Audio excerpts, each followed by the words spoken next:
तर नमस्कार मंडळी, स्वागत आहे परत आपल्या मिनी ब्लॉगच्या सिरीजमध्ये. आज आहे दिवस 43. आज जरा बॅटरी लो आहे, तब्येत डाऊन आहे. फ्रेश झालो, जेवून घेतलं आणि गेलो राजकडे. राज मस्तपैकी फेलून टी व्ही बघत होता आणि लकी बीस्ट भाई जे पण बोलले एकदम खरं बोलले. आपसे पूछ रहा हूँ यार, चलो जेफरी एप्स्टीन को जेफरी एप्स्टीन, आज आपके शहर से हर रोज बच्चे गायब हो रहे हैं। कौन है आज आपके शहरों से छोटे छोटे बच्चों को गायब किया जा रहा है? हिंदुस्तान से ही हर साल 66,000 से ज्यादा बच्चे गायब हो रही हैं, तब लोगों ने आवाज नहीं उठाई है। आज जेफरी एप्स्टीन का नाम आया तो पूरी दुनिया में भूचाल आया हुआ है। ये कहूँ कि हर स्टेट में, हर जिले में, हर मोहल्ले में जेफरी एप्स्टीन मौजूद है। तब तक सोशल मीडिया में बाहर नहीं आ जाती, तब आप बात करते हो जेफरी एप्स्टीन की। मग राज समोसा खात बसला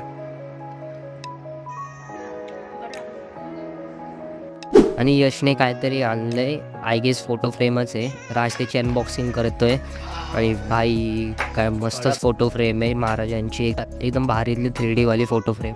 घरी येऊन मूवी बघत होतो आणि ही काय इंस्टाग्रामवर नवीन बकचोदी आली आहे व्हॅलेंटाईन डेची. ह्याच्यावर क्लिक केलं तर पुरा मोबाईलच व्हायब्रेशन होतोय आणि डायरेक्ट बाण आरपार होते हृदयाच्या. पाणी भरून घेतलं आणि आज होती टीम इंडियाची मॅच आणि ॲज युजल आज पण इंडिया जिंकली. तर चला मग आता आपण भेटूया पुढच्या मिनी ब्लॉगमध्ये. Bye bye.